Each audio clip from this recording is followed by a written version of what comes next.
What's up, YouTubes? It's too many choices. Anybody that's found this channel, I'm sure you already know how I feel about firearms and the Second Amendment, but I want you to watch this quick video. I'm gonna come back after the end of it, give you my thoughts on it, and we will see what you think. But it's very, very interesting that there's one major thing that I've been looking for in this case, and I've looked through a lot of different links, and it seems to be missing. Let's see if you can spot what it is. Here's the video.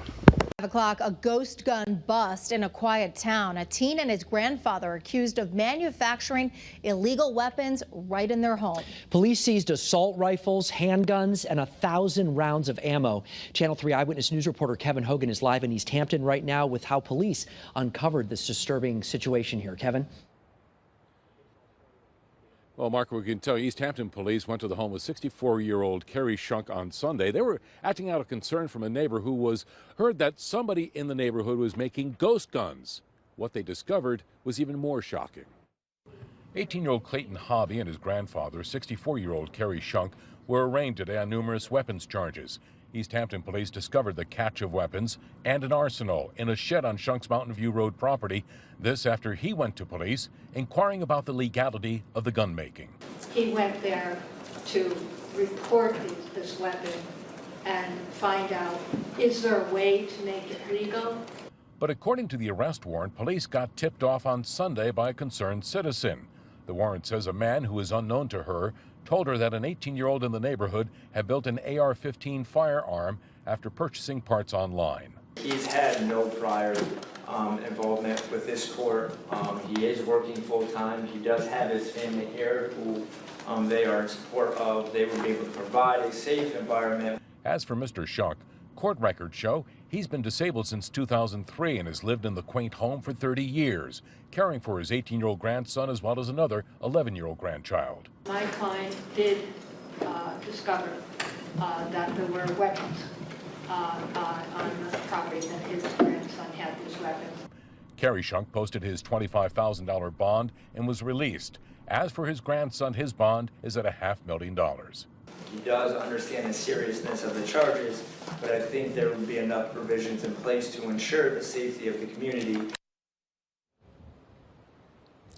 Now, we did talk to neighbors in the Mountain View Road, but they did not want to be on camera. But they were just surprised by what was there right nearby, and they questioned what Clayton Hobby was going to do with the arsenal. Well, all that information's in the arrest warrant, and what this says is he had the arsenal to protect his family. With the mobile newsman East Hampton, Kevin Hogan, Channel 3. So did you catch it? Those guys were both charged with a list of felonies, but the one thing I didn't see was a push-up to the federal level, violating the NFA. They clearly said that one of those firearms that they built, one of the AR-15's, had the third hole, the naughty hole, drilled, but I'm not seeing any charges at the federal level. If you can find a case or find an article or anything else where it says that they're being pushed up that way, I'd love to see it. But all the violations that I've seen are from the state level. Connecticut has an assault weapons ban since like '93. They have a ghost gun ban since like 2019. They have a magazine ban since like '93. They consider full autos that are selectable as also assault weapons or assault rifles and are banned.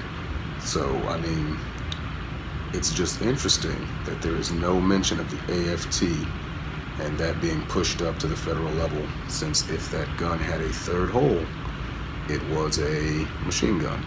So, but the state of Connecticut, like I said, has all of those bans, but the fact that this thing happened intra-state and there was no nexus because they weren't selling items, they weren't taking them across state lines, there was no felony nexus to the federal government.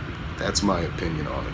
You guys let me know in the comments what you think. I thought it was very, very interesting that there is no push to the federal level of any type, but that's my reasoning behind why it's staying all in Connecticut. Of course, I see nothing wrong with what they did. There should be no crime for building an AR-15. It is clearly a militia weapon, which is clearly protected by the Second Amendment.